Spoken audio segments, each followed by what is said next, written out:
Supreme court రాజ్యాంగ ధర్మాసనం ఒక చారిత్రాత్మక తీర్పు ఇవ్వడం జరిగింది. ఆ తీర్పు పట్ల టీఆర్ఎస్ పార్టీ తరఫున మా అందరి తరఫున హర్షం వ్యక్తం చేస్తున్నాం.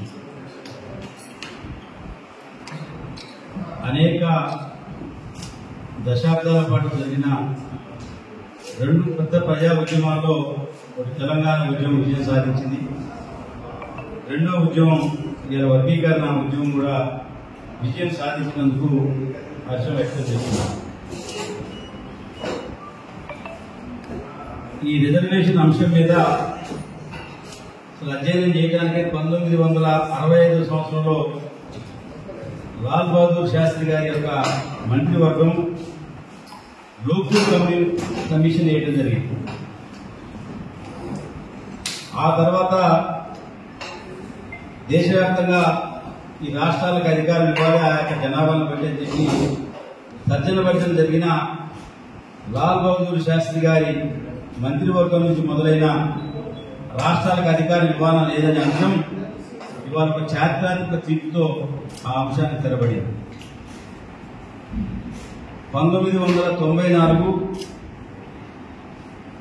జూలై 7వ తారీఖున ప్రకాశం జిల్లా ఈదుమూడి అనే గ్రామంలో మందాకృష్ణ మాదిరి గారి ఆధ్వర్యంలో ఈ వర్గీకరణ ఉద్యమం బీజం పడింది.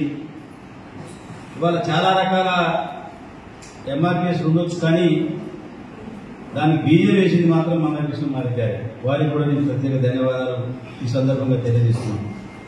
తెలంగాణ ఉద్యమం అందరూ పాల్గొన్న దాని సాధకులు కేసీఆర్ గారు ఎట్లయితే ఆ ఉద్యమ ఫలాలకు అర్హుడో, ఈరోజు వర్గీకరణ ఉద్యమానికి కూడా మందకృష్ణ మాదిరి గారే అర్హుడని చెప్పి మిగతా వర్గాలు ఎవరైతే ఇతర ఎంఆర్పీఎస్ ఉన్నాయో వారికి కూడా ధన్యవాదాలు తెలియజేస్తున్నాం. ఏ ఒక్కరిని కూడా ఈ ఉద్యమంలో చిన్న చూపులు పెట్టలేదు. అందరి పాత్ర ఉంది, కానీ దీనికి ఆర్గ్యుడు మూలం మందకృష్ణ మాదిరి గారు. ఇంకా చాలా రకాల సంఘాలు వచ్చినాయి, జామవంతుని సంఘం అని కానీ లేదా మాజీ ఉద్యోగ ఫెడరేషన్ కానీ చాలా రంగాలు ఉన్నాయి. అట్టడుగున్న ఈ వర్గాలకు సంబంధించి ఈ సమస్య న్యాయమైంది కాబట్టే అనేక చీలికలు పేలికలైన అనేక కుట్రలు కుతంత్రాలు జరిగిన 30 సంవత్సరాల పాటు సుదీర్ఘంగా ఈ ఉద్యమం జరిగిందంటే ఈ సమస్య పట్ల ఉన్న కమిట్మెంటు, ఈ సమస్యకు ఉన్న చట్టబద్ధత దీనిని బట్టి మనకు అర్థమవుతున్నది. 94లో స్టార్ట్ అయిన ఈ ఉద్యమం 2000 సంవత్సరం నుంచి 2004 అక్టోబర్ 5 వరకు ఉమ్మడి ఆంధ్రప్రదేశ్లో చంద్రబాబు నాయుడు గారి ప్రభుత్వం జస్టిస్ రామచంద్రరావు కమిషన్ వేసి ఆ కమిషన్ గ్యాలరీ పాస్ అని అడిగితే మేము ఇచ్చినాం. కానీ అమ్మాయి ధైర్యంగా అసలు లోపలికి వచ్చి పైనుంచి నినాదాలు చేస్తూ వర్గీకరణ అసలు మొదలై ఈ వర్గీకరణ ఉద్యమంలో హైదరాబాద్ లో కానీ ఢిల్లీలో కానీ ఎక్కడ జరిగినా జర్నలిస్టుల ఫోరం మిత్రులు కూడా మా అన్ని రకాల సహాయ సహకారాలు అందించి ఈ ఉద్యమ జయప్రదంలో అందరితో పాటు నాది కూడా ఒక చిరు పాత్ర ఉన్నందుకు నేను ఆనందం వ్యక్తం చేస్తున్నాను. 2000 నుంచి 2004లో అమలు చేసిన ఈ వర్గీకరణ ఫలాలు అందుకుంటున్న క్రమంలో మళ్ళీ అన్యాయం జరిగింది. ఈ సందర్భంగా సమాజంలోని మాల సోదరులు కూడా ఒకటి విజ్ఞప్తి చేస్తున్నాను. ఇది ఒక విజయమో ఒక అపజయంగా చూడాల్సిన అవసరం లేదు. డాక్టర్ బాబాసాహెబ్ అంబేద్కర్ గారు రచించిన రాజ్యాంగ ఫలాలు జనాభా ప్రకారం ఎవరికైతే అందాలని చెప్పి వారు రాజ్యాంగం ఇచ్చిందో దానికి స్ఫూర్తి ఈ తీర్పు తప్ప భిన్నంగా మీరు ఆలోచించొద్దు. ఇది ఒక విజయమో పరాజయమో కాదు.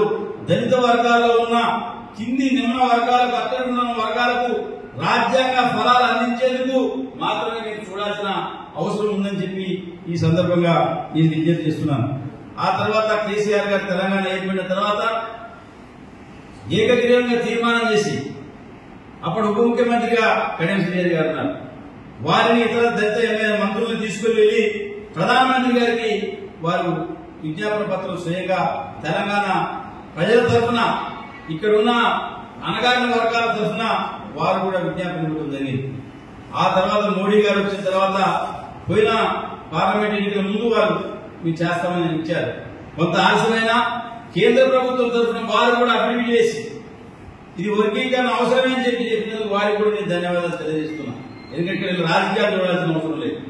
ఈ సమస్యకి న్యాయం ఉన్నది కాబట్టి, బలం ఉన్నది కాబట్టి ఒక న్యాయమైన సమస్య కోసం ఆలస్యం కావచ్చు, కానీ ఎంతవరకైనా పోరాడితే విజయం సాధించొద్దని భావితరాలకు ఒక స్ఫూర్తి ఈ రోజు వర్గీకరణ ఉద్యమంలో ఇప్పుడు ఇచ్చిన తీర్పుగా మనం భావించాల్సిన అవసరం ఉందని చెప్పి ఈ సందర్భంగా విజ్ఞప్తి చేస్తూ ఇది ఒక విజయమో అపజయమో కాకుండా ఇది అన్ని వర్గాల విజయం.